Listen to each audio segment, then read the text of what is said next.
오늘은 이제 말씀 보기 전에 야고보서 4장 14절을 한번 보도록 하겠습니다. 내일 일을 너희가 알지 못하는도다. 너희 생명이 무엇이냐? 너희는 잠깐 보이다가 없어지는 안개니라. 자, 이게 이제 우리의 인생에 있어서 이 짧지만 우리 인생을 한눈에 볼 수 있는 아주 그 귀한 말씀인데요. 내일 일을 너희가 알지 못하는도다. 우리가 참으로 우리 일을 알지 못하지요. 그래서 하나님이 인간에게 주신 가장 큰 축복 중에 하나가 인간의 내일을 알지 못하는 것이 하나님이 주신 큰 축복 중에 하나입니다. 근데 인간이 어리석잖아요. 어리석으니까 자꾸 무당 점쟁이를 찾아서 다니면서 자기의 미래를 자꾸 좀 점쳐보려고 그렇게 하고 있어요. 근데 참으로 어리석은 거죠. 그러니까 하나님이 주신 축복을 스스로 걷어차는 거죠.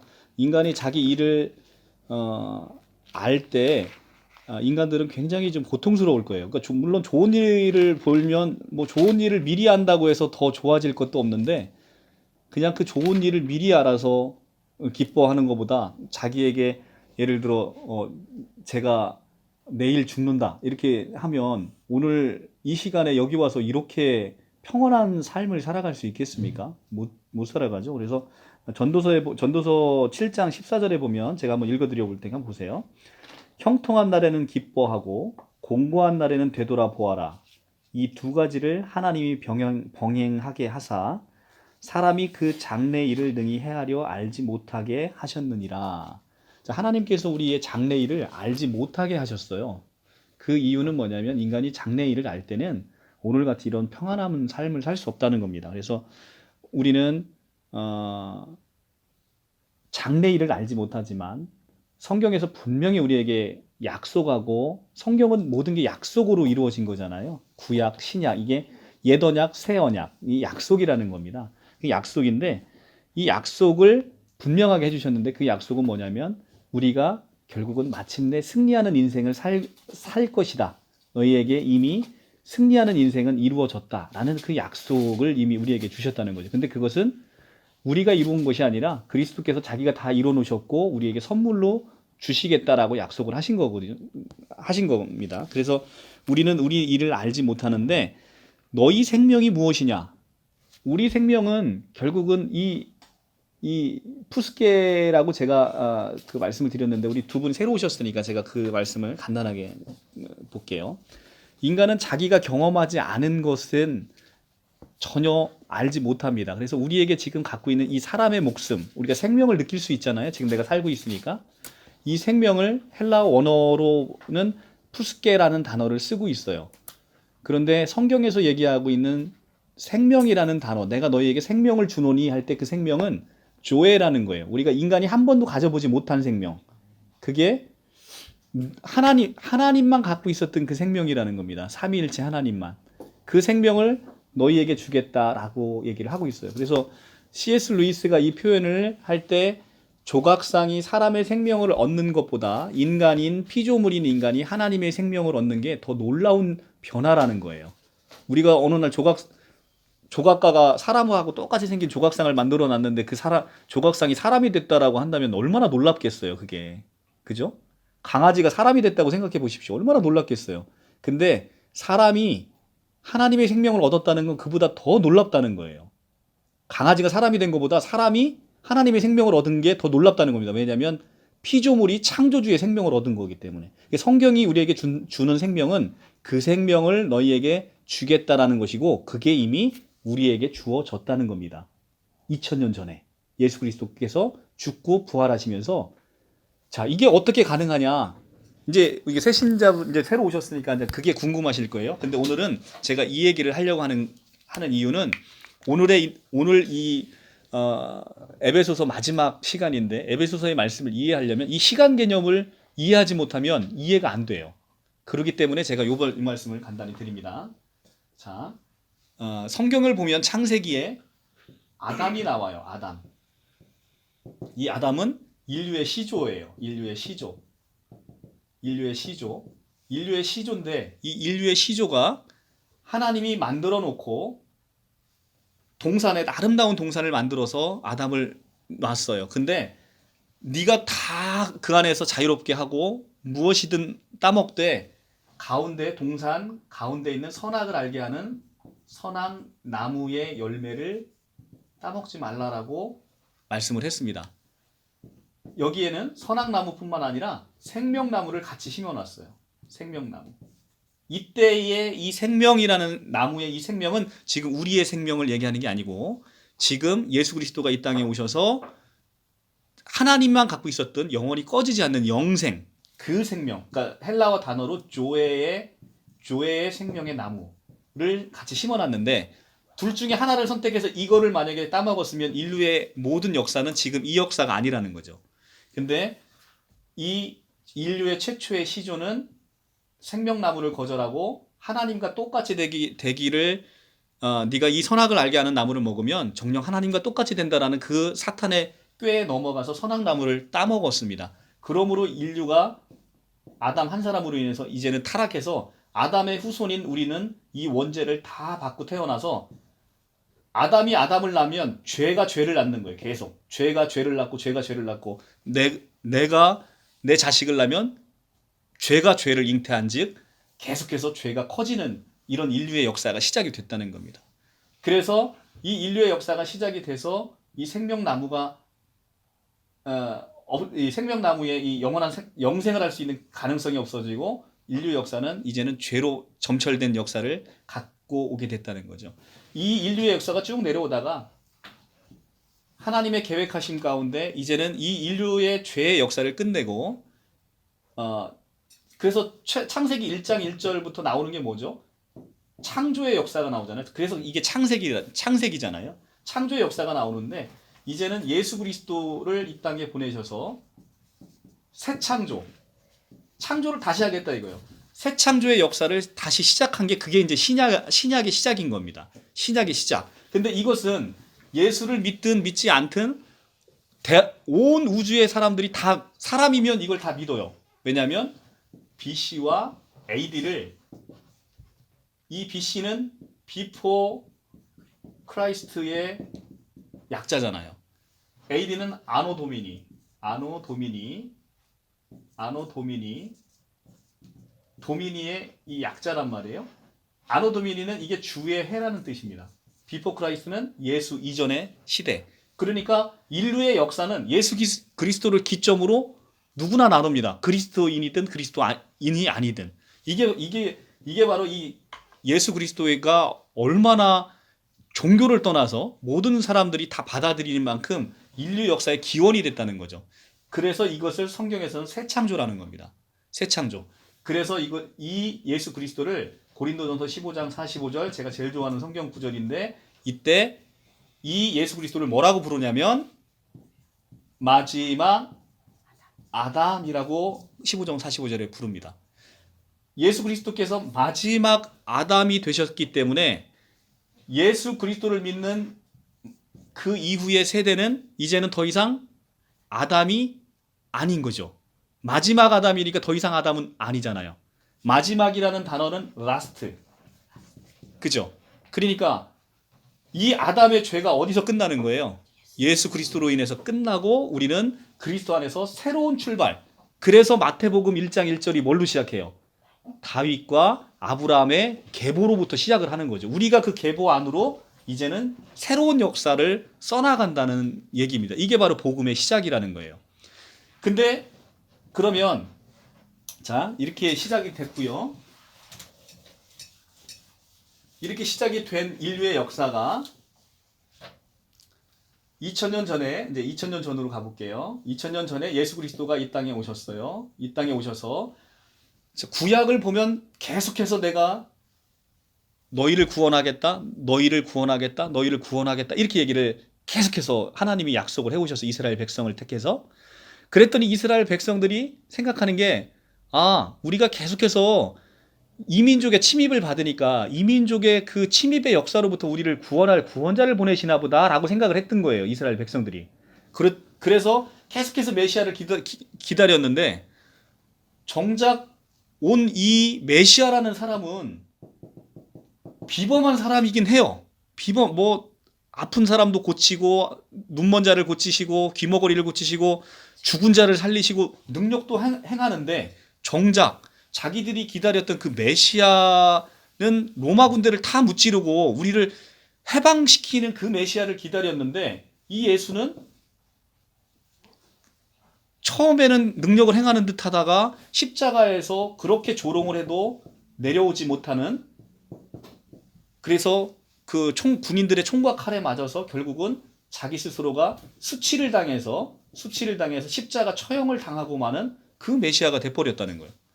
그 이스라엘 백성들은 그래서 우리가 기다렸던 그 메시아가 아니구나 라고 해서 예수를 결국은 죽이는데 동참을 해버리는 그런 역사가 이루어졌다는 거예요.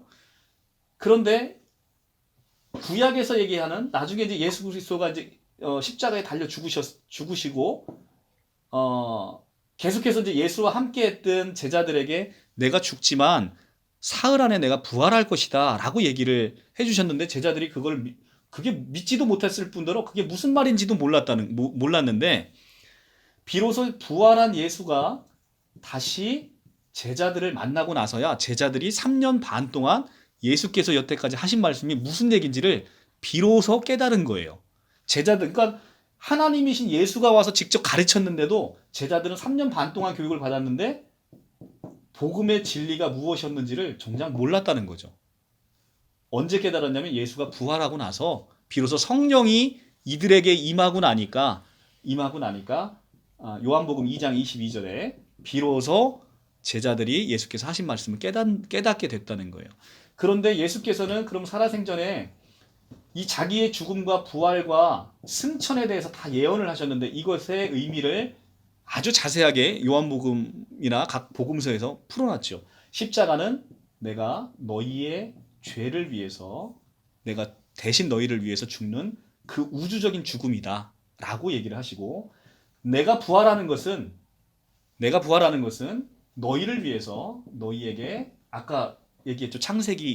창세기에 있는 그 생명나무의 그 생명 교회를 영원히 꺼지지 않는, 너희가 지금 갖고 있는 그 목숨 말고 나 하나님만 갖고 있었던 그 영원한 생명, 영생을 너희에게 선물로 주려고 내가 너희와 함께 죽고 함께 부활하겠다라고 해서 이 십자가에 죽을 때 그러니까 예수가 혼자 죽은 게 아니고, 예수가 혼자 죽은 게 아니고 아담이 있죠. 최초의 인류 아담, 여기에 우리가 있어요. 2000년 전에 예수가 있습니다. 여기 우리가 있어요. 그리고 앞으로 우리의 천대손이 여기 있다고 생각해 봅시다. 태어나지도 않은 이 사람, 그 다음에 아담 이후로 계속 예수가 오기 전에 모든 영혼들을 십자가에 다 그 영혼들을 다 담았다는 거예요. 근데 어떻게 이 많은 그 엄청난 인류의 역사에 많은 사람을 다 담을 수 있겠는가? 그러니까 예수가 사람이면 이게 불가능한 거예요. 불가능. 예수가 누군지를 아는 게 되게 중요한 건데, 예수가 하나님이고 창조주기 때문에 시간을 거슬러서 과거 영혼, 앞으로 영혼을 다 담을 수 있다는 거예요. 그래서 예수는 본질이 하나님이고 창조주라고 로마서와 이사야가 계속 얘기하는데, 신천지에서 이걸 뭐라고 얘기하냐면 이 예수를 사람이라는 거예요. 사람. 예수는 하나님이 아니라는 거예요. 예수를 피조물이라는 거예요. 피조물로서는 이 인류의 역사에 구원의 역사를 할 수가 없다는 겁니다. 반드시 우리 구원이 되실 사람은 여호와여야 되고, 구약에 나오죠. 구약에 보면 여호와여야 되고, 이 여호와 하나님만이 구원자가 될 수밖에 없는 이유는 여호와가 하나님이시기 때문에 시간을 초월해야만 되는 거예요. 시간이 이렇게 흘러가요. 시간 안에 갇혀 있는 우리는 시간을 벗어나서 생각을 못 합니다. 시간 밖에 있어야만 비로소 여기 하나님이 계세요. 여기 하나님이 계세요. 시간 밖에 계셔야만 모든 것들을 동시에 그 역사적인 일을 이룰 수 있다는 거예요. 이 일을 하실 분은 인간은 안 된다는 거예요. 그래서 다른 이로서는 구원을 받을 수 없나니 천하 사람 중에 구원받을 만한 다른 이름을 우리에게 주신 일이 없다라고 얘기하는 거는 뭐냐면, 사람으로서는 이 일을 할 수 없다는 겁니다. 내가 누구를 위해서 죽어도 이 사람 한 사람을 위해서는 할 수 있지만 온 우주 안에 여태까지 있었던 모든 조상들, 앞으로 있을 모든 후손들을 위해서 이것을 하나님 밖에는 할 수 없다. 시간 밖에 계셔야만 이게 가능하다라는 거예요. 이게 바로 어거스틴이 얘기한 영원한 현재라는 개념이에요. 그러니까 하나님에게 있어서는 아담이 지금 태어난 사건, 예수가 죽은 사건, 우리가 지금 공부하고 있는 사건, 앞으로 우리 세대들이 구원의 완성이 이루어지는 이 사건들이 다 동시에 현재적으로 지금 같이 보고 있다. 이게 바로 영원한 현재라는 성 어거스틴의 개념인 거예요. 그러니까 이 개념이 이해가 되어야만 우리가 그러면 정말로 그러면 영원한 현재에서 시간 밖으로 한번 가보면 우리가 십자가상에서 우리 죄 때문에 우리가 죽고 예수와 함께 우리가 죽고 우리가 부활해서 영생을 지금 가졌는데 시간 안에서 따져보면 이 일이 언제 일어났다는 거예요. 이 일이 이미 시간 안에 있는 우리를 기점으로 보면 2000년 전에 나는 태어나지도 않았지만 하나님의 시각에서 보면 2000년 전에 나에게 이 영원한 생명을 이미 2000년 전에 주셨다라는 게 성경의 메시지인 거예요. 그런데 자, 여기서 이제 그 영원한 생명은 지금 두 분에게는 되게 의미가 있어요. 왜냐하면 영원한 생명은 아까 얘기했지만 지금 우리가 살고 있는 이 목숨이 아니라는 거예요. 근데 신천지가 얘기하고 있는 영원한 14만 4천 명이 차면 영생한다는 그 영생은 지금 우리가 살고 있는 이 육체를 가지고 영생한다. 육체 영생을 얘기하니까. 그러니까 영원한 생명의 개념조차를 뭔지를 모르고 있는 거예요. 성경에서 하는 영원한 생명을. 우리가 육체로 살면 너무 불행한 거예요. 이 유한한 목숨, 이 늙어가는 이 목숨으로 영원히 산다는 건 너무 불쌍한 거예요. 성경에서 얘기하는 영생이라는 것은 본질이 다른 거예요. 질적인 게 다른 겁니다. 그러니까 아까도 얘기했지만 강아지가 사람이 되는 이 놀라운 것은 강아지가 사람이 되면 이 질적 변화가 얼마나 커요? 그죠? 근데 이 질적인 변화보다 사람이 하나님의 생명인 영생을 갖는 이 질적인 변화가 훨씬 더 놀랍고 크다는 거예요. 근데 신천지는 이것을 모르는 거죠. 이 영생이라는 게 무엇인지. 이게 성경에서는 이 영생을 2000년 전에 그리고 언제 줬다는 거예요. 그래서 이 영생을 신천지는 앞으로 14만 4천 명이 차면 받을 거라잖아요. 그게 바로 미래형 구원인데 성경에서는 미래형 구원을 전혀 쓰고 있지 않다는 거죠. 에베소서 2장 오늘 에베소서 마지막인데 2장 8절에서 너희는 그 은혜에 의하여 믿음으로 말미암아 구원을 받았으니라는 받았으니 시제가 뭐예요? 과거잖아요. 과거. 이미 언제 받았다는 거예요? 2000년 전에 받았다는 거예요. 2000년 전에. 그러니까 사도 바울이 이 성경을 쓸 때 로마에 잡혀 있잖아요. 그 로마 감옥에 갇혀 있잖아요. 근데 사도 바울이 이 성경을 에베소 교인들에게 쓸 때 이미 예수의 십자가의 죽음과 부활 사건은 이미 이루어진 과거였잖아요. 이 성경을 쓸 때. 그러니까 지금 우리가 볼 때는 2000년 전이고 사도 바울이 이 성경을 쓸 때도 이전인 거죠. 몇십 년 이전에 이미 우리가 구원을 받았으니라고 과거형으로 쓴 거는 예수님이 몇십 년 전에 그 역사를 시간 안에서 다 이루어 놨다는 거죠. 그러니까 우리의 실제의 구원의 역사는 이미 2000년 전에 우리가 태어나지도 않은 우리가 2000년 전에 이미 구원을 받은 역사가 이루어 놨다는 거예요. 그래서 성경은 이미 다 이루어진 것을 믿고 의지하면서 평안한 가운데 그걸 감사함으로 신앙생활 하는 것이지 앞으로 뭘 얻겠다고 하는 게 아니다라는 겁니다. 기본. 자, 이게 이제 하나님의 영원한 현재라는 시간 밖에서의 생각, 그것이 이해가 되어야 오늘 성경 말씀이 이해가 되기 때문에 간단하게 성경의 개관을 해봤어요. 이거는 이해 가시죠? 지금까지 하신 건? 예. 성경을 처음 접해보시는 거라 이거는 신앙생활을 많이 하신 분들도 어려워서요. 참 어디까지 이해가 되실지 모르겠는데 성경을 처음 접한 분들도 제 강의를 처음 들으면 좀 어려워하시긴 합니다. 자, 오늘 이제 에베소서 말씀으로 본론으로 들어가서 오늘 자 5장 1절부터 오늘은 마치도록 하겠습니다. 무슨 일이 있더라도.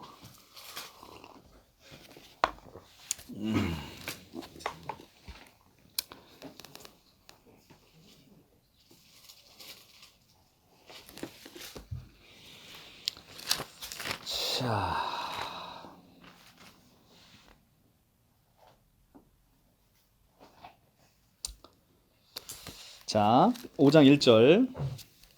그러므로 사랑받은 자녀같이 너희는 하나님을 본받는 자가 되고 그리스도께서 너희를 사랑한 것 같이 너희도 사랑 가운데 행하라.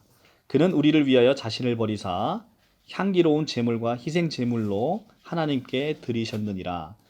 자, 예수 그리스도께서 우리가 성경을 보는 것은 예수가 누군지, 그리고 예수가 이 땅 가운데 와서 우리를 위해서 어떤 일을 하셨는지를 아는 것이 바로 이 성경이라는 거예요. 제가 이 성경이 무슨 책인지를 놓고 늘 여러분들에게 비유로 말씀하실 때 제가 그런 비유를 말씀드렸죠. 어머니가 나를 위해서 내가 태중에 있을 때부터 나를 사랑하셔서 내가 발길질 하는 것부터 그 아이에 대한 사랑을 다 일기장에다 하루하루를 다 적습니다. 다 적고 그 아이가 장성해서 시집장가 갈 때까지 그 애에 대한 애틋한 마음을 다 적어놨어요.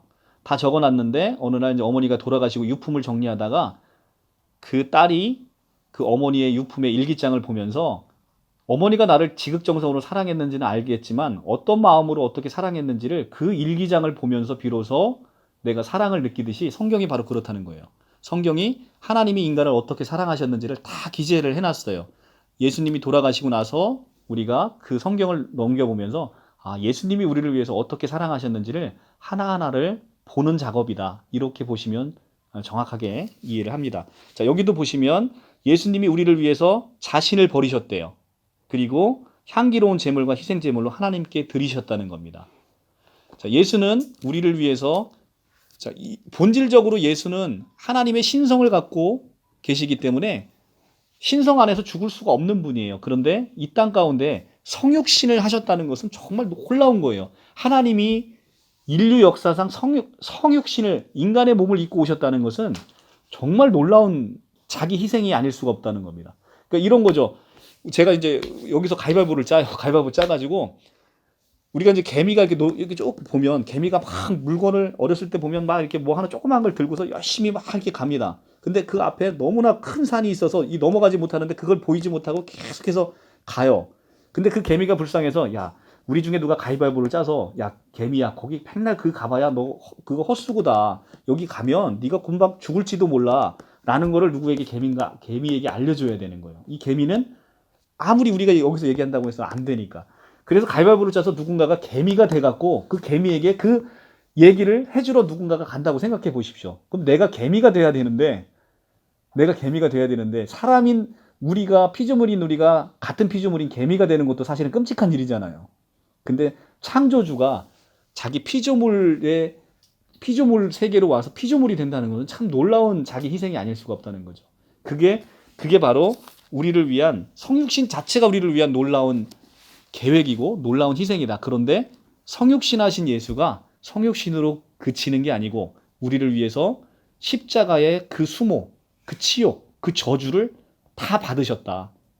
나만을 위한 게 아니라 온 인류의 죄를 다 담고, 그러니까 그 십자가의 저주가 얼마나 컸겠어요.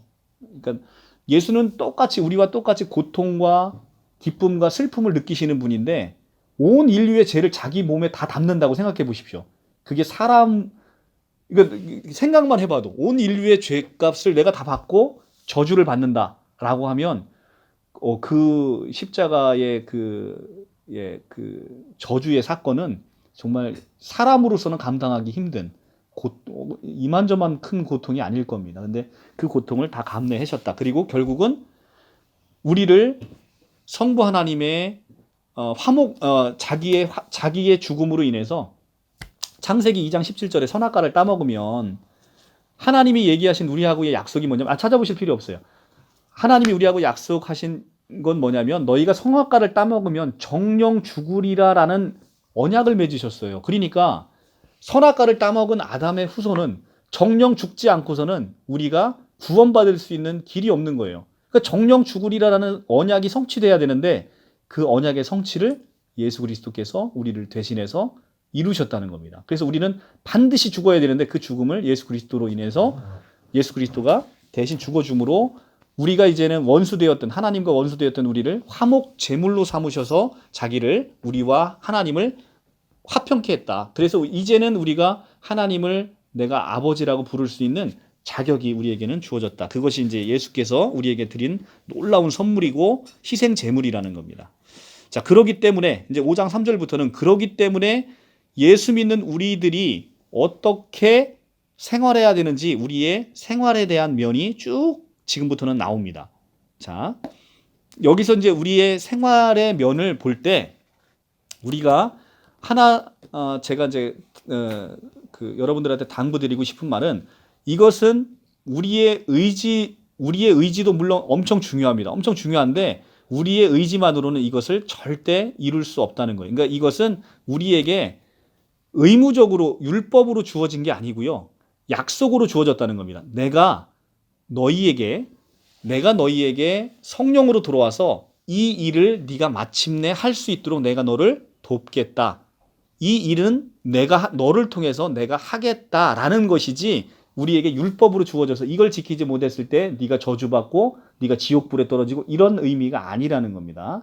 자, 그것을 오해하지 말고 들으시면 그래서 새 언약은 그래서 은혜 언약이라는 거예요. 이미 우리에게 너희가 하지 못함을 아시는 하나님이 내가 너희에게 율법 613가지를 줘서 네가 이걸 지키는지를 내가 보겠다라고 하는 구약의 언약이 아니라 너희는 하지 못하니 내가 너희 안에 들어가서 내가 이것을 이루어 놓고 내가 너에게 선물로 이것을 주겠다라는 것이 바로 새 언약이라는 겁니다. 우리는 새 언약의 백성이기 때문에 이것을 율법으로 이해하면 새 언약의 백성으로서 사는 게 아니라 다시 돌아가서 옛 언약의 구습을 쫓아 살아가는 그런 불쌍한, 지금 한국교회 교인들이 이렇게 불쌍하게 신앙생활하는 사람이 너무 많다는 거예요. 그러다 보니까 다 이단에 끌려가는 거예요. 새 언약이 뭔지를 모르니까. 새 언약이 와서 새 언약 아래에 있는데 계속해서 옛 언약을 섬기다 보니까 신천지 전역적인 율법주의잖아요. 자기가 노력으로 자기가 제사장 되겠다고 하고 자기가 영원한 생명을 얻어보겠다고 하는 이게 전형적인 율법에 근거한, 이것은 이미 실패를 했기 때문에 예수 그리스도가 이 땅 가운데 다시 오실 수밖에 없었던 거죠. 자, 율법 아래 구약 안에 옛 언약 아래 있는 백성들은 제가 말씀드렸잖아요. 율법의 계명을 613가지를 완벽하게 지키면 영원한 생명을 받을 수 있어요. 하나님의 그 신적인 생명을 받을 수 있어요. 근데 온 인류 역사상 단 한 사람도 그것을 성취한 사람이 없다. 왜냐하면 이 613제는 한 가지만 어기면 전체를 다 어긴 것으로 간주하겠다고 신명기에 그렇게 얘기를 해놨기 때문에 613가지 중에서 612가지를 지키고 한 가지를 안 지켰어요. 그러면 빵점이라는 거예요. 빵점. 자, 야고보서 2장 10절로 넘어가 볼게요. 야고보서 2장 10절.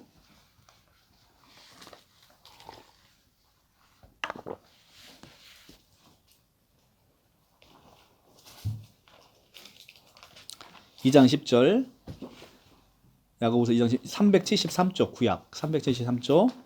누구든지 온 율법을 지키다가 그 하나를 범하면 모두 범한 죄가 되나니. 어떻대요? 하나를 범하면 613가지를 다 못 지킨 것으로 그렇게 간주하겠다는 게 바로 율법이라는 거예요. 그러니까 이게 인간으로서 지킬 수 있어요, 없어요? 이게 인간으로서 할 수 없는 거예요. 그런데 이 율법보다 더 심하게 새 언약 아래에서는, 자, 우리가 살인하지 말랍니다. 살인하지 말라고 얘기를 했어요. 이게 율법이에요. 그런데 구약의 율법은 그냥 살인하지 말라예요. 근데 새 언약 아래에서의 살인은 내가 형제자매를 미워하면 살인하는 자라고 그렇게 얘기를 합니다. 그게 우리 요한일서 3장 15절. 요한일서 3장 15절 391쪽.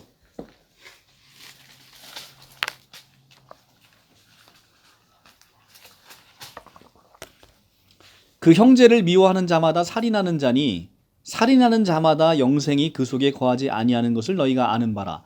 자, 형제를 미워하는 자마다 살인하는 자랍니다. 여러분들 형제를 한 번도 미워해 보신 적이 없으신가요? 자, 그러니까 새 언약 아래에서는 살인의 정의가 율법에서 얘기하는 사람을 우리가 실제적으로 죽이는, 목숨을 끊는 그 살인보다도 더 엄격한 율법을 요구합니다. 그렇기 때문에 이것은 구약의 율법도 사람이 못 지킬진데 새 언약 아래에서의 이 율법은 더더욱이 지킬 수가 없는 거예요, 인간이. 그러니까 성경은 무엇을 얘기하는 거냐면 성경을 다 읽으면 결론은 그거예요. 너희는 할 수 없느니라. 이게 결론인 거예요. 그런데 교회에서 선포가 어떻게 나가요? 여러분들 뭐 하십시오, 뭐 하십시오, 뭐 하십시오. 이런 설교가 나가잖아요.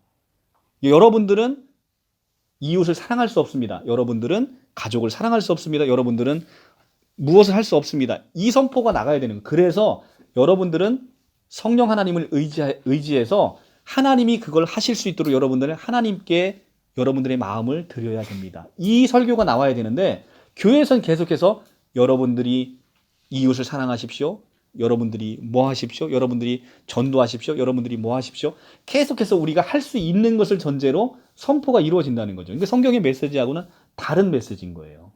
그러니까 그 의미를 보다 정확하게 전달을 해 주셨으면 사람들이 보다 이것을 우리가 하나님을 의지하고 내 의지보다는 하나님의 그런 섭리를 더 우리가 구하고 더 납작 엎드리고 더 하나님의 뜻을 더 구하는 이런 신실한 백성들이 될 것인데 지금 이제 우리 이제 한국 교회에서 선포되는 많은 메시지들은 이렇게 그렇다고 해서 율법이 선포되지 않아야 되는 건 아닙니다. 분명 율법은 우리가 율법이 없었다면 무엇이 죄인지를 깨닫지 못하기 때문에 반드시 교회에서 율법은 선포되어야 되지만 이 율법이 우리에게 강요가 돼서는 이것은 또 다른 옛언약의 백성으로 넘어가는 지름길이다 이런 말씀을 드립니다. 그래서 지금 이제 제가 이제 지금부터 이제 그러면 예수 그리스도 믿는 사람들이 주어지는 우리의 행실이 어떠한지를 보는데 이 행실은 결국은 우리에게 약속으로 우리가 이해를 해야 된다는 것이다. 내가 결국은 네 마음 안에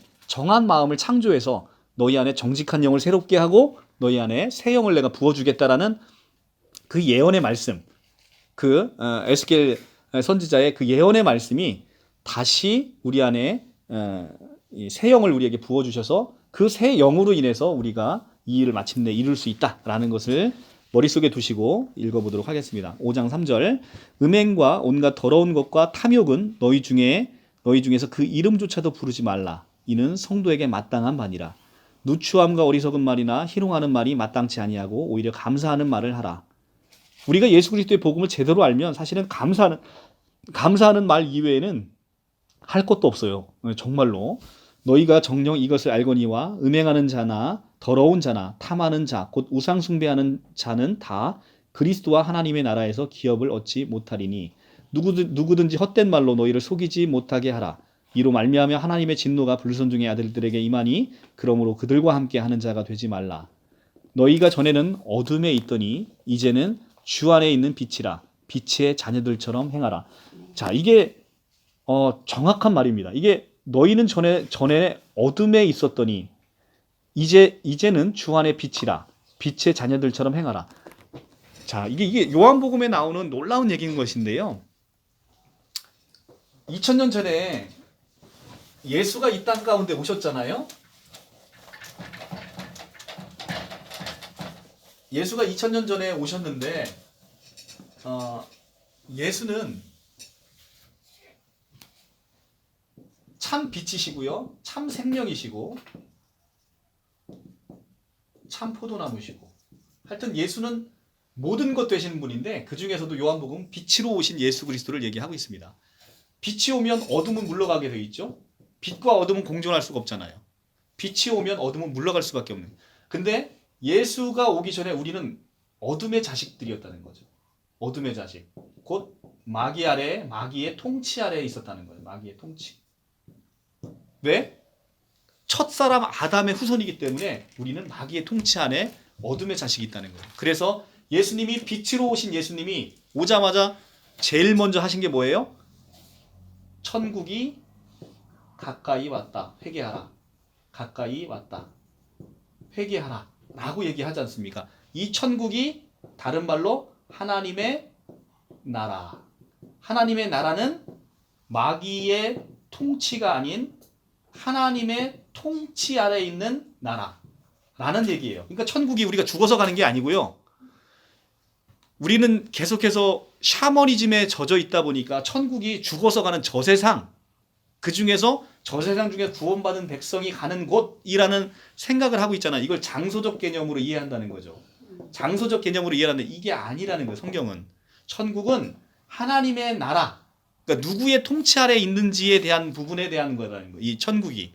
그래서 하나님의 나라는 마귀의 통치 아래 있다가 마귀의 일을 완전 멸한 어떤 사건? 십자가 사건으로 인해서 이제는 하나님의 통치인 나라, 하나님의 나라가 가까이 왔다라고 예언을 했는데 이 예언이 언제 성취되는 거예요? 십자가에서 성취됐다는 거죠. 그래서 이제는 예수 믿는 사람들은 천국 백성이 됐고 하나님의 나라 안에 이미 들어왔다는 거예요. 그게 바로 골로새서 1장 13절. 다음 주에 보실 건데요. 다음 주가 아니군요. 다음 빌립보서 본 다음에 1장 13절에 보면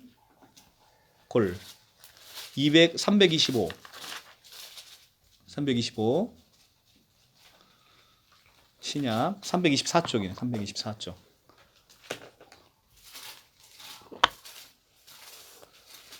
(1장 13절) 그가는 예수 그리스도입니다. 그가 우리를 흑암의 권세에서 건져내사 그의 사랑의 아들의 나라로 옮기셨으니 그 아들 안에서 우리가 속량 곧 죄사함을 얻었도다. 자, 그가 우리를 흑암의 권세에서 건져내사 그의 사랑의 아들의 나라로 옮기셨으니, 자, 이것도 또 시제를 잘 보셔야 돼요. 시제가 또 언제예요? 과거예요. 그러니까 이미 우리를 마귀 아래 통치 아래 있던 우리를 흑암의 권세에서 건져내서 사랑의 아들의 나라로 옮기셨다는 겁니다. 그 놀라운 일이 십자가상에서 이루어졌다는 거예요. 이게 바로 그래서 우리가 천국 백성이 됐다는 겁니다. 그래서 누가복음 17장 한번 같이 세 분 새로 오셨으니까 지금 보고 갈게요. 17장 3절.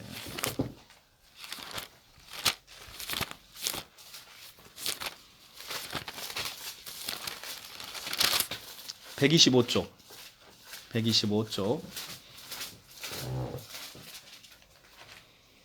17장 3절이 아니고 17장 20절부터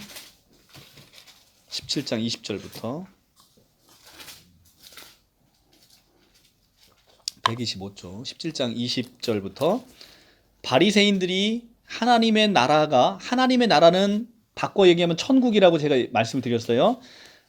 바리새인들은 하나님의 나라가 어느 때 임하니까 묻거늘 예수께서 대답하여 이르시되 하나님의 나라는 볼 수 있게 임하는 게 아니요 또 여기 있다 저기 있다 못하리니 하나님의 나라는 너희 안에 있느니라. 자, 하나님의 나라는 천국은 어디에 있다는 거예요? 너희 안에 있느니라. 자, 그러니까 예수께서 하나님의 나라가 가까이 왔다 회개하라 라고 할 때 하나님의 나라를 하늘 왕국을 이 땅 가운데 가지고 오셨다는 거예요. 예수가 오실 때 자기의 나라를 이 땅 가운데 갖고 오셔서 우리 안에 선물로 팡 주셨다는 겁니다. 우리 안에.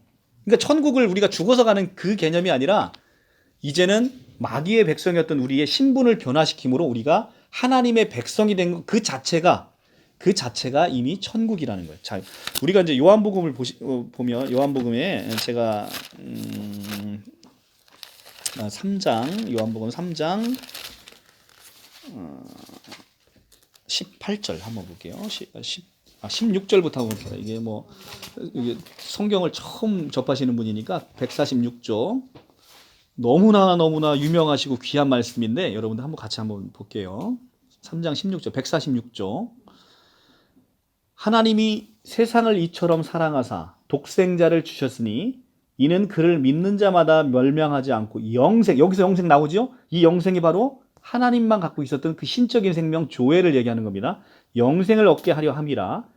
하나님이 그 아들을 세상에 보내신 것은 세상을 심판하려 하심이 아니요 그로 말미암아 세상을 구원받게 하려 하심이라. 18절 제가 오늘 보고자 하는 게 바로 이거예요. 18절 그를 믿는 자는 심판을 받지 아니할 것이요 믿지 아니하는 자는 하나님의 독생자의 이름을 믿지 아니함으로 벌써 심판을 받은 것이라. already 벌써 받은 것이라. 하나님의 아들을 믿지 아니함으로 그는 이미 천국 백성이 아니지 않습니까? 하나님의 통치 아래 있지 않기 때문에 그 안에 천국이 없으니 벌써 심판을 받은 거예요. 하나님의 아들을 믿지 아니함으로.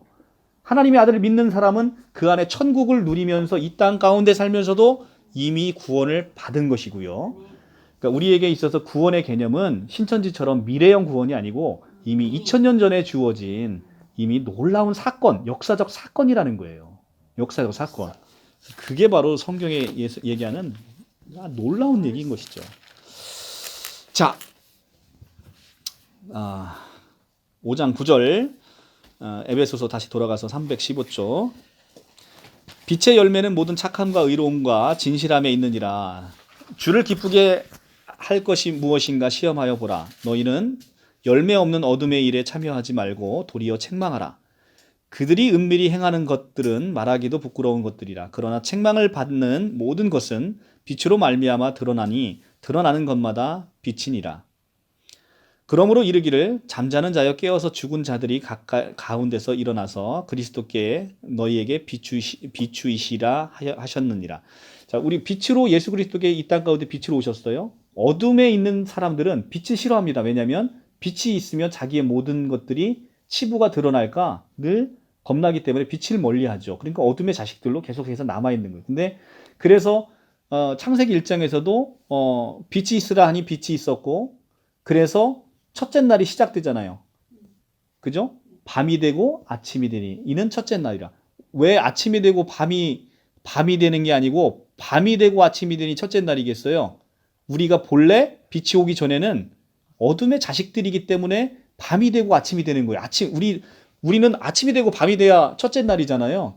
그러니까 하나님의 영적인 세계는 우리랑 반대라는 거죠. 예수가 오기 전에는 밤인 거예요. 그러니까 지금 예수 없이 사는 사람들은 어둠 속에서 지금 첫째 날도 아직 지금 오지 않은 겁니다. 지금 이제 우리 선생님은 비로소 첫째 날을 지금 경험하시는 거죠. 예수 그리스도의 빛이 이제 들어와서 이제는 밤이 되고 아침이 되니 이제는 첫째 날이 되신 거죠. 그리고 둘째 날, 셋째 날, 마지막 여섯째 날 되면 이제 우리 생명이 점점 커져서 내가 이제는 짐승 생명까지 올라가면 내가 내 젖을 내서 누군가를 먹이는 생명이까지 되는 거죠. 그래서 그 생명이 점점 나에게 작은 씨앗이 이제는 겨자씨만한 믿음이 커져서 내가 누군가에게 내 안에 있는 이 생명, 여러분들 제가 이제 그 얘기 많이 하는데 두 분은 처음 들어보셨을 테니까 제가 한번 더 말씀을 드려볼게요. 여러분들이 지금 영원한 생명을 내가 가지고 있어요. 그러니까 초대교회에서 예수 믿는 사람들은 자기 목숨을 초계와 같이 버렸다는 거죠. 왜냐? 이 목숨은 내 목숨이 실제가 아니기 때문에. 내 목숨의 실제는 신적인 생명이에요. 이게 꺼지지 않는 영원히 사는 생명이라는 거예요. 내 안에 그 생명이 있어요. 그러면 이 목숨이 아깝겠어요? 안 아깝겠어요? 그게 그 진리 인식이 느껴지면 안 아깝죠. 근데 여러분 안에 이 영원한 생명의 진리 인식이 딱 느껴지면요, 이걸 주체를 못해요. 왜냐하면 이걸 주고 싶어서. 이게 사람 목숨이 지금 삼성의 이건희 회장님이 2015년 기준으로 자기 전 재산이 24조예요. 24조를 지금 누워있는 식물인간이 되어 있는 이건희 회장님하고 막 바꾸겠다면 선생님 바꾸시겠어요? 지금 선생님 남은 생애와 이건희 전 재산하고 바꾸라면 바꾸시겠어요? 근데 선생님 생명은 한 길어야 50년이면 꺼질 생명이잖아요. 그죠? 근데 그것도 24조하고 안 바꾸잖아요. 근데 영원한 생명이 있어요. 몸에. 하나님의 갖고 있었던 꺼지지 않는 영원한 생명이 지금 몸 안에 있습니다. 이 생명을 내가 누군가에게 마음껏 퍼줄 수 있어요. 이 어마어마한, 이 수천 조에 이르는 이 생명을 내가 주기만 하면 이 사람은 영생을 얻습니다. 우리의 본질이 그렇게 바뀌어 있다는 거예요. 내 안에 이 생명은 나 혼자만 갖는 생명이 아니고 나로 인해서 계속해서 흘러가는 생명이라는 겁니다. 그러니까 미치고 환장하는 거예요. 이게 가만히 있을 수가 없는 거예요. 이 어마어마한 생명을 내 사랑하는 사람들에게 나눠주지 않을 수가 없는 거예요. 이 생명에 대한 인식이 있게 되면 이게 놀랍다는 겁니다. 예수가 우리에게 주신 일은 바로 그런 엄청난 생명을 우리에게 허락하셨다는 거예요. 자, 지금은 아마 와닿지 않으실 거예요. 근데 이게 계속해서 성경을 보다 보면 그 영원한 생명이 느껴져서 이렇게 우리 오늘날 베드로처럼 이렇게 딱 바뀔 거예요. 자, 그런즉 너희가 어떻게 행할지 자세히 주의하여 지혜 없는 자 같이 하지 말고 오직 지혜 있는 자 같이 하여 세월을 아끼라. 때가 악하니라. 그러므로 어리석은 자가 되지 말고 오직 주의 뜻이 무엇인지 이해하라. 술 취하지 마라. 이는 방탕한 것이니 오직 성령의 충만함을 받으라. 너무 유명한 말씀이죠. 5장 18절. 시와 찬송과 신령한 노래들로 서로 화답하며 너희 마음으로 주께 노래하며 찬송하며 범사에 우리 주 예수 그리스도의 이름으로 항상 아버지 하나님께 감사하며 그리스도를 경외함으로 피차 복종하라. 자, 우리가 항상 감사하는데 인간이 항상 감사할 수 있습니까? 이게 아까도 얘기했지만 이걸 율법으로 이해하지 말라는 거죠. 우리 안에 복음의 진리, 성령께서 오시면 너희 안에 항상 감사하는 마음을 내가 너희에게 주겠다라는 약속으로 이해해야 이게 새 언약이라는 거예요. 아시겠죠? 자, 이렇게 강단에서 설교가 이루어져야 된다는 거죠. 우리가 범사에 감사하라 항상 쉬지 말고 기도하라. 어떻게 우리가 쉬지 말고 어떻게 기도합니까? 우리가 그게 인간으로서 될 일이 아니잖아요. 그것이 하나님의 약속, 우리에게 있어서 하나님께서 이루실 약속이라는 거예요. 그럼 그 일을 누가 하시겠다는 거예요? 내 안에서 성령께서 나를 위해서 끊임없이 성부 하나님을 위해서 쉬지 않고 기도하겠다는 거예요. 나를 위해서, 온 인류를 위해서 그 일을 하시겠다는, 그게 하나님의 약속이라는 거죠. 네. 자, 여기까지 하고 우리가 잠깐 쉬었다가 뒤에 마무리를 하겠습니다.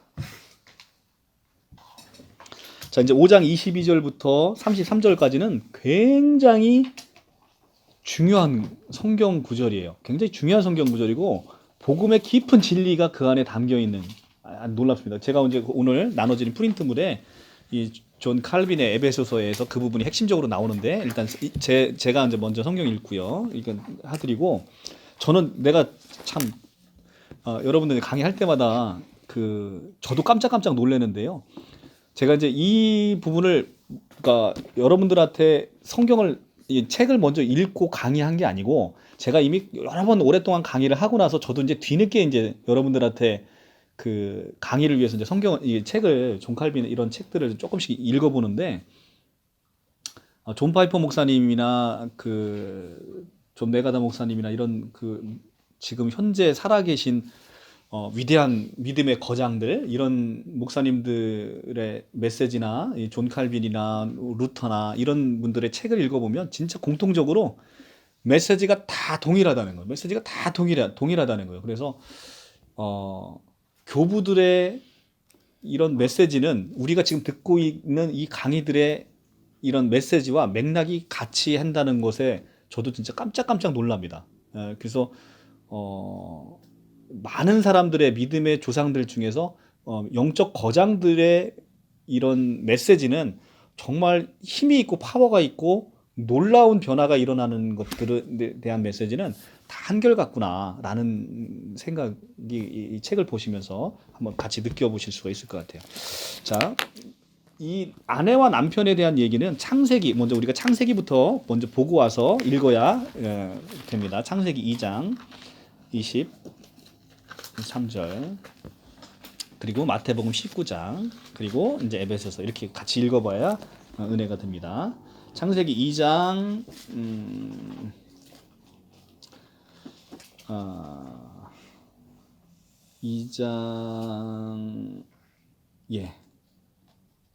2장 20절부터 읽어보도록 하겠습니다. 창세기 2장 20절 아담이 모든 가축과 공중의 새와 들의 모든 짐승들에게 이름을 주니라. 아담이 돕는 배필이 없으므로 여호와 하나님이 아담을 깊이 잠들게 하시니 잠들매 그가 그 갈빗대 하나를 취하고 살로 대신 채우시고 여호와 하나님이 아담에게 취하신 그 갈빗대로 여자를 만드시고 그를 아담에게 이끌어 오시니 아담이 이르되 이는 내 뼈 중에 뼈요 살 중에 살이라 이것을 남자에게서 취하였은즉 여자라 부르리라 하니라. 이러므로 남자가 부모를 떠나 그 아내와 합하여 둘이 한 몸을 이룰지로다. 아담이 그의 아내 두 사람이 벌거벗었으나 부끄러워하지 아니하니라. 자, 이게 이제 아담을 만들고 아담이 혼자 배필이 없어 외로워함으로 하와를 만들고 아담의 부인이죠. 그 부인을 만들고 아담에게 데리고 갔더니 아담이 내 뼈 중에 뼈요 살 중에 살이다라고 얘기를 하면서 여자라고 불렀다는 거고, 두 사람이 부모를 떠나 그 아내와 합하여 둘이 한 몸을 이룰지어다. 이거를 가지고 우리가 이제 마태복음 19장으로 넘어가면, 결혼식장에 가면 목사님이 주례할 때마다 맨날 이 설교가 나오는데, 이게 이제 마태복음 19장에 있는 말씀이에요. 19장 4절 31쪽 31쪽. 유자 맛있네요. 19장 4절. 결혼식에서 가면 누구나 들어보셨던 말씀. 예수께서 대답하여 이르시되 사람을 지으신 이가 본래 그들을 남자와 여자로 지으시고 말씀하시기를 그러므로 사람이 부모를 떠나 아내와 합하여 그 둘이 한 몸이 될지라 하신 것을 읽지 못하였느냐. 그런즉 이제 둘이 아니요 한 몸이니 그러므로 하나님이 짝지어 주신 것을 사람이 나누지 못할지니라 하시니. 자, 이게 우리가 이제 결혼식에 가면 목사님이 매일 선포하시는 거잖아요. 자, 이것을 이제 이 창세기의 말씀을 사도 바울이 에베소 3장, 에베소로 다시 넘어와서 에베소서에서 이 창세기에 있는 말씀을 신약의 말씀으로 풀어주는 거예요. 그러니까 구약의 말씀을 신약의 말씀으로 바울이 직접 풀어주는 말씀이 상당히 많은데, 이게 대표적으로 구약의 말씀을 신약에서 사도 바울이 이게 무슨 의미인지를 풀어주는 거예요. 자, 이것은 창세기의 말씀은 분명히 옛 창조의 사람을 만드는 창조 이야기입니다. 그런데 옛 창조의 그 창세기의 말씀이 단지 옛 창조에 대한 것만 아니라 새 창조에 대한 이야기를 함께 그 안에 담고 있다라는 사도 바울이 놀라운 고백을 하고 있는 거예요. 지금 이제 보시면 알겠지만 22절 아내들이여 자기 남편에게 복종하기를 주께 하듯 하라. 다 이렇게 하시고 계시죠? 네. 이는 남편이 아내 머리됨이 그리스도께서 교회 머리됨 같으니 그가 바로 몸의 구주시니라. 그러므로 교회가 그리스도에게 하듯 아내들도 범사에 자기 남편에게 복종할지니라. 남편들아 아내 사랑하기를 그리스도께서 교회를 사랑하시고 그 교회를 위하여 자신을 주심같이 하라. 이는 곧 물로 씻어 말씀으로 깨끗하게 하사 거룩하게 하시고 자기 앞에 영광스러운 교회로 세우사 티나 주름 잡힌 것이나 이런 것들이 없이 거룩하고 흠이 없게 하려 하심이라. 이와 같이 남편들도 자기 아내 사랑하기를 자기 자신과 같이 할지니 자기 아내를 사랑하는 자는 자기를 사랑하는 것이라. 누구든지 언제나 자기 육체를 미워하지 않고 오직 양육하여 보호하기를 그리스도께서 교회에 함과 같이 하니라. 우리는 그 몸의 지체임이라. 그러므로 사람이 부모를 떠나 그 아내와 합하여 이 둘이 한 육체가 될지니 이 비밀이 크도다. 나는 교회와 그리스도에 대해서 말하노라. 자, 여기까지 이제 보겠습니다. 자, 이제 이 32절이 보면 놀라운 고백을 해요. 31절에 보면 앞에 분은 아내와 남편 얘기를 하면서 갑자기 이게 그리스도와 교회에 대해서 얘기를 한다라고 얘기하면서 이 비밀이 크도다라고 32절에 얘기를 합니다. 그러니까 이 비밀이 창세기에 나오는 아내와 남편에 대한 이야기는 결국은 아내와 남편을 빗대서 다시 2000년 지금으로부터 2000년 전에 나타나는 예수 그리스도가 이 땅에 오셔서 한 남편인 예수와 그 신부인 교회의 하나됨에 따른 결혼, 연합, 이것을 창세기에 얘기를 하고 있다. 이 비밀이 놀랍다라고 사도 바울이 고백조로 얘기를 하고 있는 거예요. 그러니까 결국은 남편과 아내가 자, 이렇게 봅시다. 우리가 로마서 5장 14절을 한번 볼게요. 로마서 5장 14절.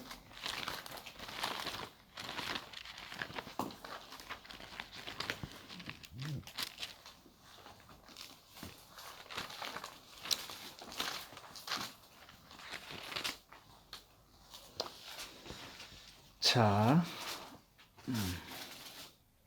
5장 14절 246쪽.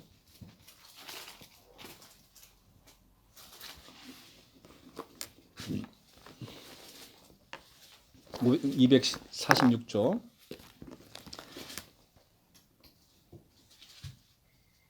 (5장 14절) 그러나 아담으로부터 모세까지 아담의 죄와 같은 죄를 짓지 아니하는 자들까지도 사망이 왕노릇하였나니 아담은 오실 자의 모형이라. 자, 아담이 오실 자의 모형이라는 거예요. 아담이 오실 자의 모형. 그러면 자, 보시면 아담이 있습니다. 새 아담이 있습니다. 자, 오실 자라는, 여기서 오실 자의 모형이다라 할 때 이 오실 자는 누구예요? 예수 그리스도. 새 아담인 예수 그리스도를 얘기합니다. 아담이 오실 자의 모형이래요. 모형. 자, 모형이 있으면 모델하우스가 있죠. 모델하우스 끝나고 나면 실제 아파트가 이렇게 지어지잖아요. 그러면 모델하우스는 없어지는 거잖아요. 이게 바로 모형이라는 거. 모형. 그러니까 아담은 2000년, 그러니까 아담 이후에 2000년 전에 예수께서 오셔서 아담이 하는 일을 새 아담이 이루신다는 얘기예요. 아담이 한 것을 새 아담이 이룬다는 거예요. 자, 그러면 아담이 무슨 일을 했는지를 한번 볼게요. 아담은 지금 우리가 창세기에서 읽었어요. 자, 아담은 그 이전에 보면 하와가 선악과를 누가 제일 먼저 따먹었어요? 창세기에서 하와가 아담보다 먼저 따먹었어요. 하와가 먼저 따먹고 먼저 먹고 그것을 그 남편에게 줍니다. 그 남편에게 주어서 아담이 그것을 먹습니다. 자, 그러면 하와는 우리의 죄성을 얘기하고 있는 거고요. 우리의 죄성을 오실 자의 모형인 이 아담이 우리의 죄를 건네서 다 받아 먹었다는 거예요. 예수 그리스도께서 우리의 죄를 짊어지고 십자가에 죽으시는 일에 대한 예표인 것이죠. 이해 가세요? 자, 아담이 우리가 건네준 이 죄를 다 받아 먹습니다. 그리고 그렇게 해서 받아 먹은 이 죄를 가지고 이 하와를 만들 때 애당초 아담의 갈빗대로 이걸 만들었는데 아담이 하와를 처음 보고 어떤 고백을 해요? 지금 내 뼈 중에 뼈요 살 중에 살이로다 이렇게 고백을 합니다. 예수께서 우리를 구원하시고 우리를 대하시는 그 모습이 예수께서 우리를 뼈 중에 뼈요 살 중에 살이라고 부르는 그 예수 그리스도의 사랑 고백하고 똑같은 고백을 하고 있는 거예요. 새 아담이 오시는 아담이 하와를 대하듯이 우리에게 신랑이고 신부가 있잖아요. 신부. 자, 새 아담은 우리에게 신랑이에요. 그리고 우리는 교회 공동체인데 이것은 신부라고 얘기를 하고 있습니다. 예수가 신랑이고 아담이 신랑이에요. 하와가 신부고 우리가 신부예요. 자, 고린도후서 11장 2절에 가볼게요. 고린도후서 11장 2절.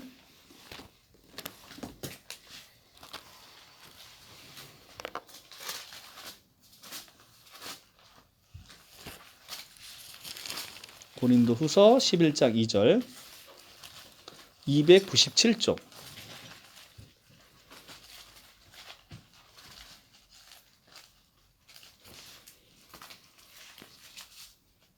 자, 사도 바울이 뭐라고 하냐면 내가 하나님의 열심으로 너희를 위하여 열심을 내노니 내가 너희를 정결한 처녀로 11장 297쪽 신약 297쪽 11장 2절 내가 하나님의 열심으로 너희를 위하여 열심을 내노니 내가 너희를 정결한 처녀로 한 남편인 그리스도께 드리려고 중매함이로다. 그러나 나는 뱀이 그 간계로 하와를 미혹한 것 같이 너희 마음이 그리스도를 향하는 진실함과 깨끗함에서 떠나 부패할까 두려워하노라. 이렇게 얘기를 하고 있습니다. 자, 사도 바울은 우리를 정결한 처녀로 한 남편인 그리스도께 드리려고 중매한다는 거예요. 그래서 우리는 한 신랑인 그리스도를 바라면서 하와처럼 신부, 예수 그리스도의 신부가 되는 것이 우리의 마지막 단계인 겁니다. 그래서 아담과 하와는 각각 자기 부모를 떠나 둘이 결합을 해서 한 몸이 됐다는 거예요. 한 몸, 연합. 그래서 하나님이 짝지어진 것을 사람이 나누지 못한다라고 돼 있어요. 자, 우리의 예수 그리스도의 신랑은 아버지를 떠나 누구를 떠났죠? 아버지, 성부 하나님을 떠나서 이 땅 가운데 오셨고, 우리는 우리의 아비가 누구예요? 마귀. 공중권세 잡은 우리의 아비. 너희 아비는 마귀니라라고 성경에 볼까요? 요한복음 8장. 요한복음 8장 44절. 요한복음 8장 44절 160쪽.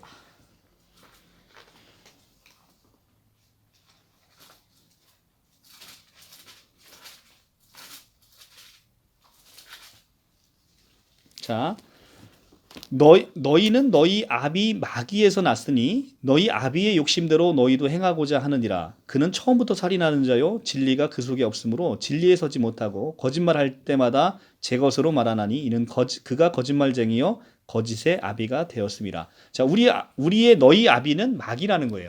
자, 우리는 예수 그리스도 안에 있지 않은 모든 것들은 우리가 마귀 아래에 있는 마귀의 자식이라는 거예요. 그러면 우리도 마귀를 떠나고 예수는 아버지를 떠나서 둘이 이제는 한 육체가 된 거예요. 그러니까 신랑 신부가 된 거예요. 한 육체가 돼서 연합의 놀라운 신비가 이 안에서 이루어졌다는 거죠.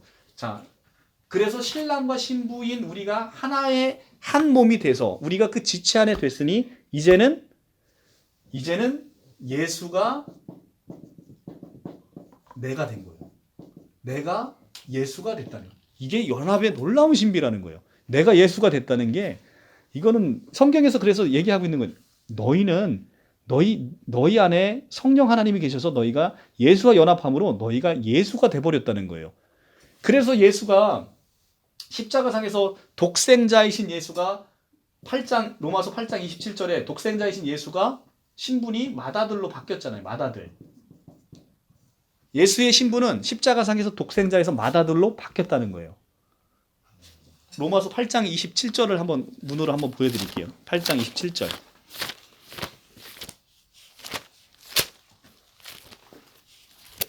8장 9절이네요. 29절. 죄송합니다. 29절.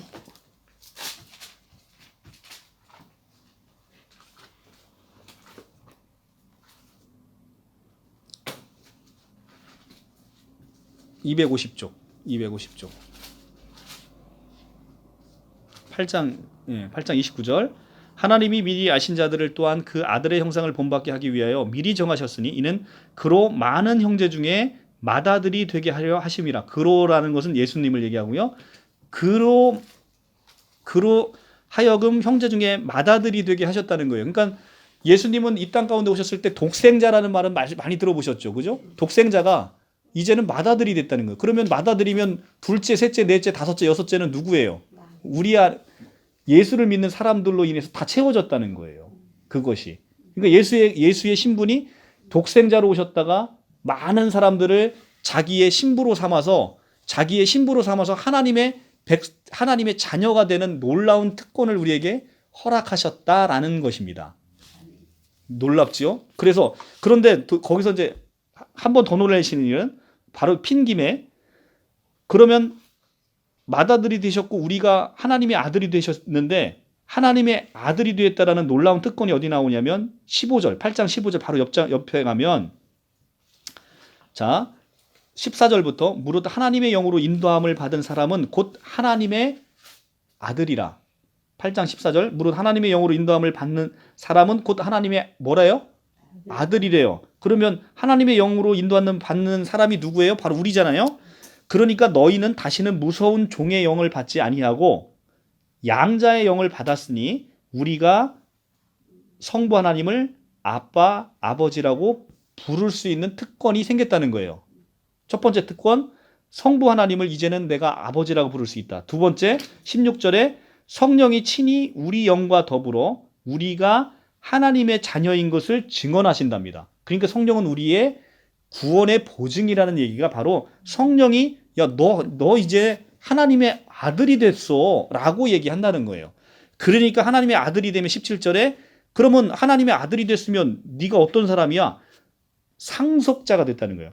하늘의 자녀이면 또한 상속자 곧 하나님의 상속자요 그리스도와 함께 한 상속자가 됐다는 겁니다. 상속자가 됐다는 건 하늘의 모든 통치와 위엄과 존귀와 영화와 머리 대심을 다 너희에게 이제는 주겠다. 너희에게 주겠다라는 그 놀라운 상속자가 됐다는 거예요. 그러니까 이재용 씨가 받는 그 상속하고는 비교도 되지 않는 그 놀라운 상속자가 이미 되어버렸다라는 게 성경의 메시지라는 겁니다. 이해가시죠? 자, 그러면 다시 넘어와서 자, 그래서 사도 바울이 5장 32절에서 31절 다시 보면 5장 31절 다시 보면 그러므로 사람이 부모를 떠나 그 아내와 합하여 둘이 한 육체가 될지니 이 비밀이 크도다. 나는 그리스도와 교회에 대하여 말하노라. 둘이 하나가 된 이 놀라움에 사도 바울이 이 비밀이 크도다라고 해서 깜짝 놀라는 거예요. 계시받은. 자, 지금 본 거는 에베소서 본 거예요. 에베소서. 자, 그러면 에베소서는 이렇게 손가락에 껴놓고 계셔야 돼요. 계속 그 본문으로 다시 돌아올 거니까요. 자, 그러면 이 연합의 신비가 굉장히 놀라운 것인데 5장 31절, 32절이 굉장히 연합의 신비가 놀라운 건데요. 자, 사도행전 9장으로 넘어갑니다. 사도행전 9장.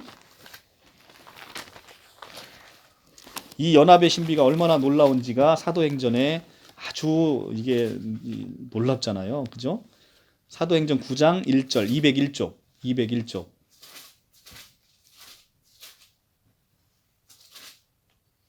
201쪽. 자, 이 우리 성경을 썼던 사도 바울이 바울 되기 전에는 사울이었잖아요. 사울이 어떤 짓을 하고 다녔는지를 한번 9장 1절부터 볼게요. 9장 1절.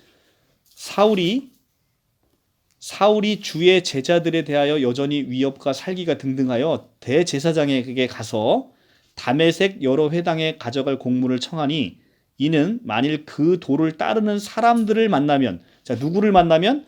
그 도, 예수 그리스도의 도를 따르는 사람을 만나면 남녀를 막론하고 결박하여 예루살렘으로 잡아오려 함이라. 자, 사울이 이렇게 예수 믿는 사람을 핍박했다는 거예요. 잡아오려 함이라. 사울이 길을 가다가 다메섹에 가까이 이르더니 호련히 하늘로부터 빛이 그를 둘러 비추는지라. 땅에 엎드려 들음에 소리가 있어서 이르되 사울아 사울아 내가 어찌하여 나를 핍박하느냐 라고 얘기합니다. 그런데 정작 사울이 핍박했던 건 누구를 핍박했어요? 그 2절에 보면 그 도를 따르는 사람들인 남녀를 막론하고 예수 믿는 사람을 핍박했는데 예수가 나타나더니 갑자기 뜬금없이 9장 4절에 내가 어찌하여 나 예수를 핍박하느냐라고 얘기를 합니다. 놀랍지 않습니까? 안 놀라워요? 자, 사울이 핍박한 것은 예수 믿는 사람이에요. 그런데 예수께서 네가 어찌하여 나 믿는 사람을 핍박하느냐 이렇게 얘기하는 게 아니라 왜 나 믿는 사람을 핍박하느냐 이렇게 얘기하는 게 아니라 네가 어찌하여 나를 핍박하느냐라고 얘기를 해서 예수 믿는 사람인 우리와 예수를 동일시했다는 거예요. 그러니까 여러분이 아프면 누가 아픈 거예요? 예수가 아픈 거라는 거예요. 여러분들이 고통 가운데 있으면 예수께서 함께 고통 가운데 함께 있다는 거예요. 그러면 지금 우리 유정혜 어머님이 고통 가운데 계신데 지금 이 순간에 가장 고통스러워 하시는 분은 예수께서 함께 그 고통을 받고 계신다는 겁니다. 이게 바로 성경의 놀라운 연합의 신비라는 거예요. 놀랍죠? 9장 5절에 사울아 사울아 내가 어찌하여 나를 박해하느냐 하시거늘 대답하여 주여 누구시니까 이르되 나는 내가 박해하는 예수라. 자, 정작 사울이 박해했던 것은 예수 믿는 사람이었는데 예수께서는 그들의 핍박은 나에 대한 핍박이고 그들의 고통은 나의 고통으로 함께 보시는 이 놀라운 연합의 신비. 왜냐하면 머리가 예수고 교회의 머리는 누구예요? 예수. 우리는 교회 공동체의 지체. 지체가 아프면 머리가 아픈 건 당연한 거예요. 이제는 뗄래야 뗄 수 없는 하나님이 짝지어 주신 것을 사람이 나눌 수 없듯이 머리와 지체가 나뉠 수가 없다라는 게 에베소서에 나오는 놀라운 영적인 신비라는 겁니다. 놀랍죠? 자, 그거에 관련해서 이제는 우리가 칼빈의 시각으로 이것을 어떻게 우리가 이해를 했는지를 이제 칼빈의 시각으로 오늘 나눠드린 프린트물로 보면서 은혜를 나눠보도록 하겠습니다. 혹시 오늘 또 이것도 못 끝낼 것 같은데. 자, 한번 봅시다. 379라고 써 있는 거, 그리스도 안에서의 새로운 존재 우측에 보시면 오늘 나눠드린 프린트물, 네. 그리스도 안에서 새로운 존재.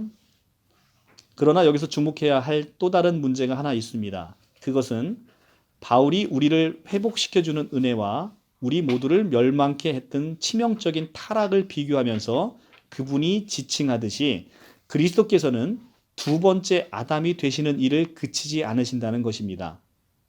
바울이 말하기를 첫 번째 아담은 그의 범죄함을 인하여 우리를 하나님의 적으로 만들므로 우리가 그분께 다가갈 방도를 얻지 못하게 하였고, 만약 우리가 그분께로 다가갈 경우에는 곧바로 거부되도록 만들었다고 합니다. 그리고 그런 거부는 정당한 것이라고 말합니다. 왜냐하면 죄가 지배하는 곳에서는 필연적으로 타협할 수 없는 분열이 있기 때문입니다. 모든 의의 근원이 되시는 하나님은 우리의 무도함이나 부패와 연합하실 수 없습니다. 그러나 또한 우리에게는 모든 것을 치유하시기 위해 오신 두 번째 아담이 있습니다. 그분이 바로 우리 주 예수 그리스도이십니다. 그렇다면 그분은 어떻게 해서 두 번째 아담이 되시는 것입니까? 그것은 바로 제가 앞에서도 말씀드렸듯이 우리들이 너무나 대담해져서 마치 우리 스스로 그리고 우리 자신의 본성으로 그리스도와 연합하기라도 하는 양 예수 그리스도께 다가가려는 생각을 하지 못하도록 하시기 위함입니다. 또한 그런 일이 우리 자신의 본질 안에서가 아니라 오직 성령의 능력 안에서 이루어지도록 하기 위함입니다. 보십시오. 예수 그리스도께서는 사람이 되셨고 우리와 똑같은 육신을 취하셨습니다. 그러나 그런 변화는 본질적으로 우리가 그분이 살이 되고 그분의 뼈가 되는 성질의 변화는 결코 아닙니다. 왜냐하면 우리는 그분 자신의 본성이라는 측면에서 볼 때 그분의 후손이 아니기 때문입니다. 오히려 그 변화는 그분의 신적 능력과 관련이 있습니다. 그러므로 우리는 이것을 알아야 합니다. 즉 우리가 예수 그리스도의 뼈 중에 뼈가 되는 것은 우리들이 그분 안에서 회복되었기 때문이며 또한 우리가 그분 안에서 새로운 두 번째 창조를 받았기 때문이라는 겁니다. 그러니까 우리 자체의 죄의 본질이 확 바뀌어갖고 우리가 이렇게 된 게 아니고 우리는 두 번째 창조, 그리스도 안에서 새로운 사람이 됐기 때문에 그렇다는 거예요. 그리고 바울은 우리가 앞에서 보게 되겠지만 하와의 기원에 대해서 관심을 갖고 있습니다. 왜냐하면 그녀는 아담의 본체로부터 나왔으며 그의 갈비뼈 중 하나로부터 만들어졌기 때문입니다. 그러면 우리는 과연 어떻게 해서 우리 예수 그리스도에 의해서 회복이 되는 것입니까? 만약 우리가 우리를 이 세상 속에서 나오게 하여 죽을 인간이 되게 한 첫 번째 출생에 관하여 본다면 우리는 우리보다 앞서 있던 자들의 조상이 없이는 저가 우리의 혈육이다라고 말할 수는 없습니다. 그러나 어쨌든 간에 우리는 그 조상 안에서 저주를 받았습니다. 사실 아담은 하나님의 형상에 따라 지음을 받았습니다. 그러나 형상은 죄로 인하여 지워졌으며 또한 그로 인하여 선악과 사건을 얘기하는 거예요. 그로 인해 우리는 하나님께 우리를 당신의 작품들 중에 하나로 간주해 주실 만한 가치도 없이 되고 말았습니다. 그같이 무서운 정죄함이 그분 자신의 입을 통해서 선포되고 있습니다. 그분은 당신이 사람을 지으신 것을 후회하신다라고 창세기 6장 6절에서 말씀하십니다. 그분께서는 우리가 단지 땅을 더럽히고 있을 뿐이며 또한 세상의 벌레나 이나 벼룩이나 빈대나 모든 해충들과 같이 피조물들의 수준에 속할 만한 가치도 없기 때문에 우리를 포기하시려는 것 같습니다. 바로 이것이 아담 안에서 우리가 가지고 있는 것입니다. 아담에 머물러 있을 때는 이렇다는 거예요. 그러므로 우리가 아담의 후손이요 그의 혈육이라고 말씀드릴 때마다 그것은 우리 안에는 단지 저주의 깊은 신념만이 존재할 뿐임을 보여주기 위함인 것입니다. 이제 이러한 전제 위에, 그러니까 첫사람 아담 안에 있을 때는 우리의 존재는 이렇게 형편없다는 거예요. 이러한 전제 위에 만약 우리가 우리 주 예수 그리스도께로 나아간다면 우리는 다시 회복됩니다. 그리고 성경이 말씀하고 있듯이 우리는 그분 안에서 새로운 피조물이 됩니다. 고린도전서 5장 17절 5장 17절에 나오죠. 우리는 누구든지 그리스도 안에 있으면 새로운 피조물이라. 보라 옛것은 지나갔으니 보라 새 것이 되었도다. 이렇게 되어 있죠. 5장 17절. 그러므로 이제 여러분은 우리 주 예수 그리스도의 살 중에 살이요 뼈 중에 뼈가 되는 것은 자연의 질서에 의한 것도 혹은 어떤 일반적인 법칙을 따라 되는 것도 아닌 오직 성령의 능력에 의해서 되는 것임을 알 수 있는 것입니다. 우리가 그분의 몸의 지체가 되는 이유는 그분의 아버지이신 하나님께서 그를 우리의 머리로 임명하시고 세우셨기 때문에, 아까 제가 말씀드렸죠. 그죠? 그 이유입니다. 우리의 머리가 되셨기 때문에 우리의 머리가 되셨도록 임명하셨기 때문에 우리는 그 지체가 됐다는 거예요. 그러나 제가 앞에서도 말씀드렸듯이 이것이 우리의 믿음 이외에 다른 방법으로는 이해할 수 없는 어떤 비밀스러운 능력에 의해서 이루어졌다. 오직 믿음으로만 이 비밀스러운 능력이 이해가 된다는 거예요. 그러므로 다음과 같은 두 가지는 서로 잘 조화를 이룹니다. 첫째는 예수 그리스도께서는 우리와 같은 인성을 취하시고 그것으로 옷 입으셨다는 점에 있어서 그렇지 않고서는 우리는 그분과 어떠한 연합도 이룰 수가 없었을 것입니다. 우리의 인성을 취하셨기 때문에 우리가 그분과 연합이 될 수 있다는 거예요. 이 인성을 취했다는 것은 성육신을 얘기하는 겁니다. 그분은 우리의 뼈와 살이 되신다는 것입니다.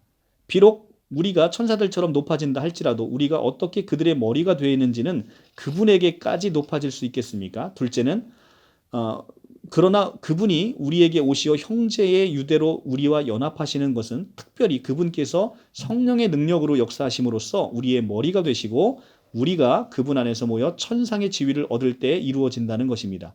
비록 전에는 우리가 세상적인 것 외에는 아무것도 가지고 있지 않아 결과적으로 우리 안에서 온통 부패함이 들어있을지라도 이제 우리는 여기에서 말씀되고 있는 은혜에 의하여 높이 들리어 올라가 하나님의 자녀가 되었습니다. 비록 과거에는 우리가 진노의 상속자들, 우리 자신의 본성을 따를 때 우리는 우리의 조상 아담으로부터 이 진노를 물려받았기 때문에 진노의 상속자라고 표현하는 거예요. 상속자들이었다 할지라도 말입니다. 그러므로 이제 여러분은 이 두 가지가 어떻게 서로 조화되고 있는지를 알 수 있을 것입니다. 비록 그 안에 약간의 다양성이 있는 듯 보일지라도 말입니다. 참으로 만약 우리가 그런 사실을 알지 못한다면 우리는 과연 어찌 되겠습니까? 우리의 상태는 얼마나 비참한 것이겠습니까?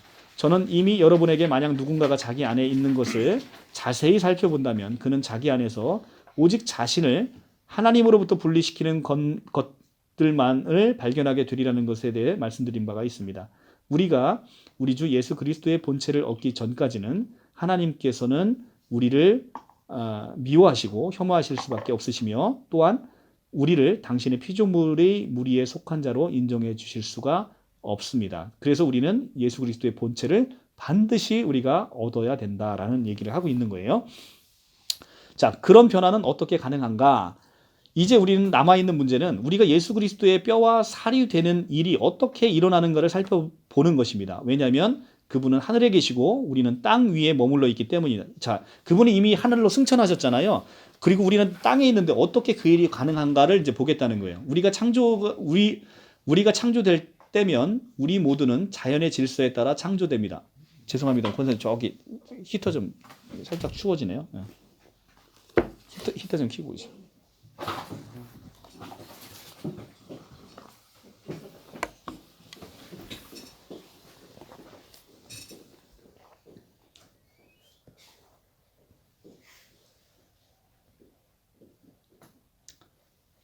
네, 얼른 오세요. 그냥 켜질 거예요. 자, 우리가 창조될 때면 우리 모두는 자연의 질서에 따라 창조가 됩니다. 우리 모두에게 부모님이 있으며 그들 역시 자기들의 조상이 있습니다. 그렇다면 과연 우리는 어떻게 해서 예수 그리스도의 뼈를 갖게 되는 것입니까? 그런 일은 본체에 관해서 그렇다는 것이 아닙니다. 만약 우리가 우리 자신의 육신을 살펴본다면 우리가 지니고 있는 피부와 살은 우리 주 예수 그리스도로부터 온 게 아닙니다. 그런 일이 일어나는 것은 우리들이 우리의 어머니의 태로부터 지니고 나오며 또한 아담의 모든 후손들에게 퍼져 있는 저주가 우리 주 예수 그리스도에 의해서 제거되고 또한 이것과 더불어 그분께서 우리들 위해 성령의 은혜를 부어주심으로 우리들이 그 은혜에 의해 조명을 받도록 하시기 때문에 가능하다는 겁니다. 이러한 변화는 사람의 말대로 한다면 질에 관한 문제이지 본체에 관한 것이 아닙니다. 모든 사람들이 하나의 혈통으로 이어갈 것입니다. 그리고 하나님께서는 당신의 최초에 제정하셨던 일반적인 질서를 지속하게 되실 것입니다. 즉 사람들은 자식을 낳아 후손을 이어갈 것입니다. 그러나 반면 예수 그리스도께서는 하나님 아버지께서 선택하신 자들과 자신들이 몸된 지체된 자들을 새롭게 하십니다. 그리고 그들이 아담으로부터 이어받은 부패들을 그들로부터 제거해 주십니다. 그러니까 인류의 역사상으로 계속해서 사람은 육체를 통해서 사람은 후손을 받지만 그 안에 질적인 놀라운 변화를 통해서 우리에게 죄를 제거하시고 그 하나님의 뼈 중에 뼈, 살 중에 살을 받게 하겠다, 이런 얘기예요. 또한 후에 그분께서는 그들 모두가 자기들이 우리 위에 세우심을 받은 머리 밑에 있다는 것과 우리는 모두 그분 안에 함께 모여 있다는 것과 또한 우리로 하여금 더 이상 우리 자신이나 세상을 따라 살지 않고 오직 그분만이 우리 안에 거하시게 하기 위하여 그분의 생명이 우리에게 주어졌다는 것을 믿음을 통하여 느낄 수 있도록 어떤 능력을 그들에게 부여해 주십니다. 이게 바로 성령의 능력인 것이죠. 이게 바로 믿음을 통해 우리에게 주어진다는 거예요. 이 생명이. 그러므로 이제 여러분들은 예수 그리스도께서 우리를 당신의 지체로 삼기 위하여 하늘로부터 다시 내려오시거나 혹은 우리로 하여금 당신을 따라 성장하며 당신을 따라 지음받게 하시기 위해 당신 자신의 육체를 다시 소멸케 하실 필요가 없다는 사실을 알 수 있을 것입니다. 왜냐하면 모든 일은 그분의 성령의 놀라우신 능력에 의해 이루어지기 때문입니다. 우리는 그분이 세상에서 한 번 스스로 입으셨던 그분의 육체로부터 아무것도 끌어오지 못합니다. 왜냐하면 지금 그분은 우리들이 지금 그분 안에 있는 영광에까지 이르도록 지음받도록 하시기 위하여 하늘에 계시기 때문입니다. 그럼에도 불구하고 그분께서는 우리들이 당신으로부터 끊임없이 힘을 얻을 수 있도록 역사하고 계십니다. 자, 그 한 번의 성육신으로 인해서 이 모든 역사들이 이루어졌다는 거예요. 그리고 그 나무가 그 뿌리로부터 꽃과 잎과 열매를 끌어오듯 또한 사람의 몸이 머리로부터 힘이 흘러내리는 것을 느끼듯이 우리도 역시 우리 주 예수 그리스도 사이에 연합의 힘을 느낍니다.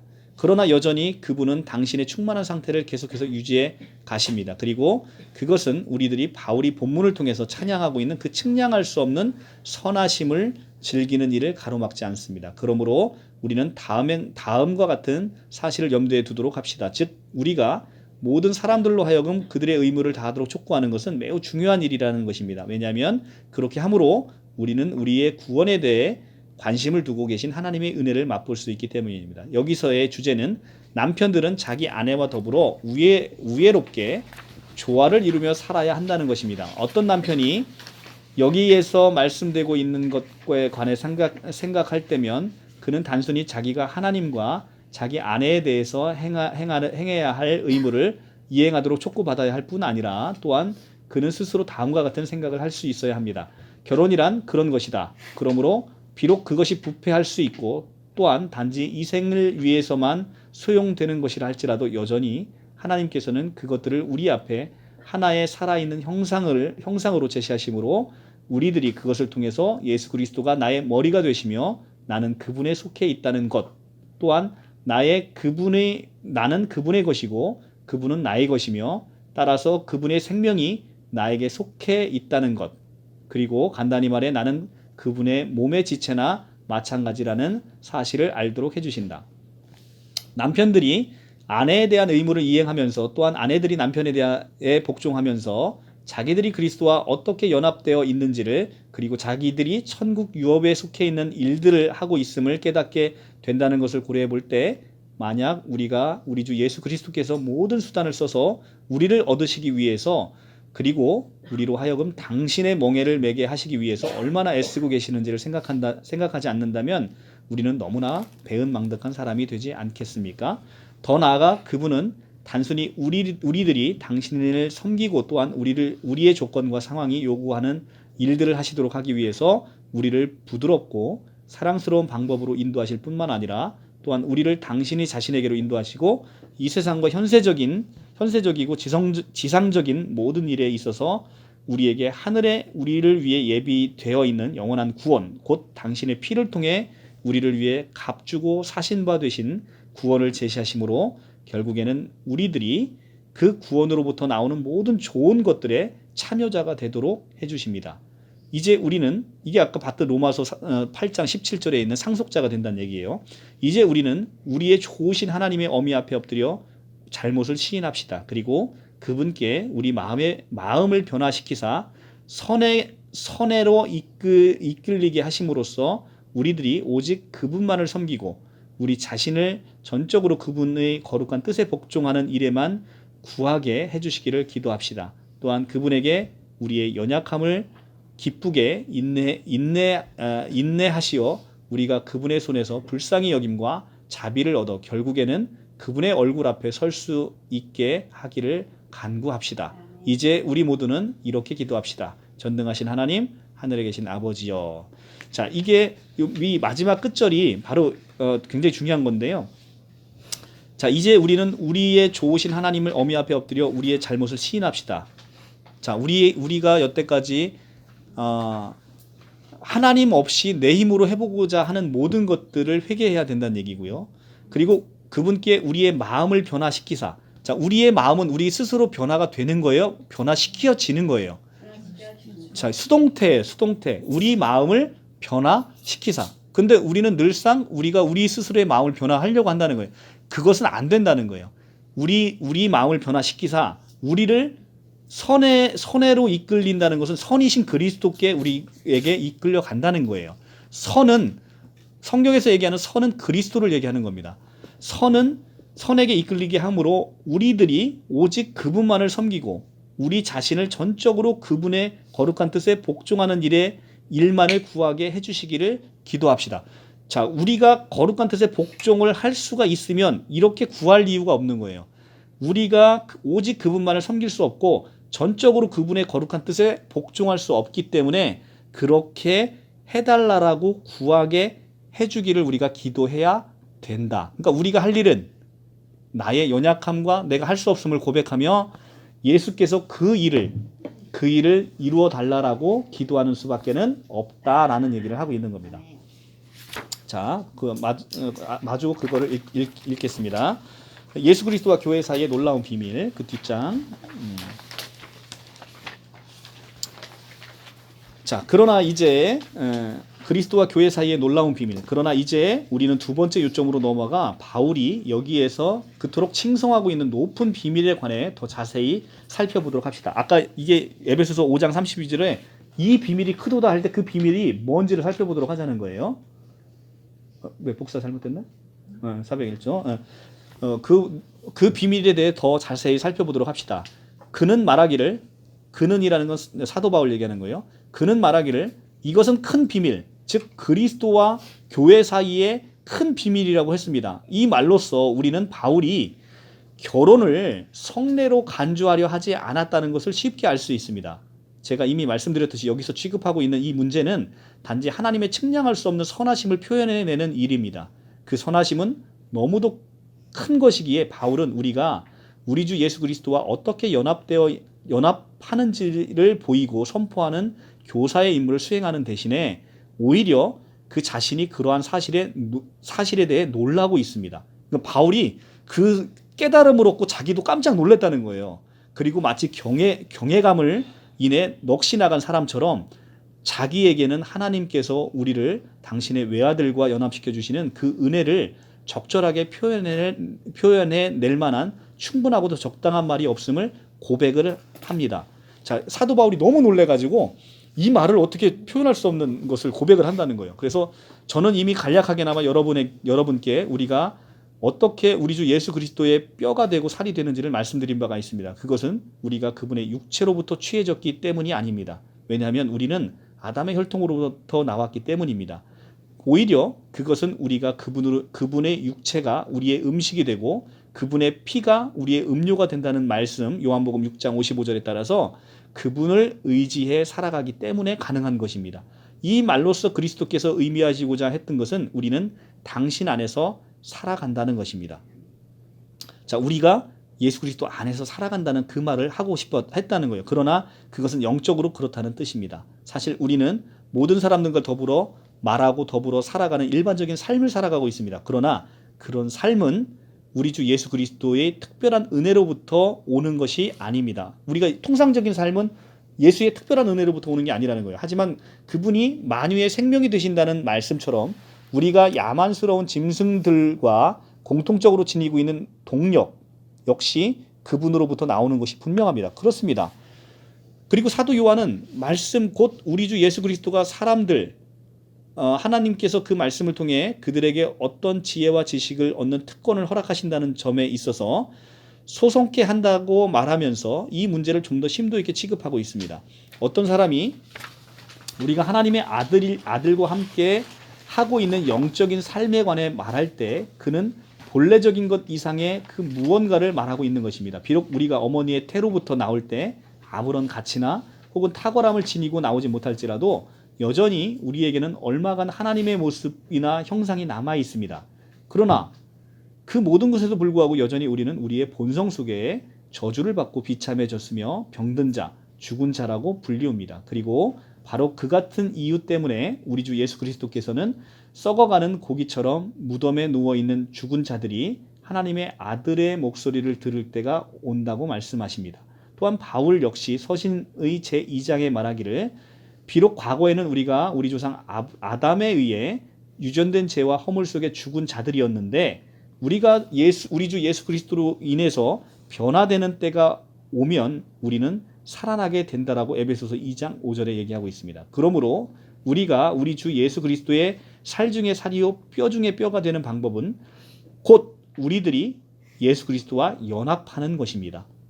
바울은 또한 접붙임의 비유를 사용합니다. 줄기에 접붙여진 가지가 줄기로부터 양분을 섭취하듯 우리가 우리 주 예수 그리스도께 접붙여지는 일을 통해 그렇게 해야만 합니다. 사실 우리는 우리 스스로 아무런 좋은 열매도 낼 수가 없습니다.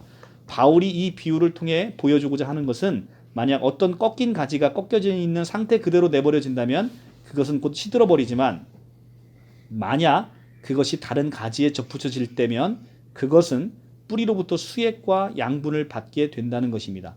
이것은 우리에게도 마찬가지입니다. 만약 우리가 우리 본래의 상태로 머물러 있다면 우리는 이미 죽었거나 죽은 것이나 다름이 없습니다. 왜냐하면 그때 우리는 우리 주 예수 그리스도로부터 분리되어 있기 때문입니다. 그래서 아까 요한복음 3장 18절에 우리가 예수를 믿지 아니므로 벌써 심판을 받았다라고 얘기하는 게 바로 그 얘기예요.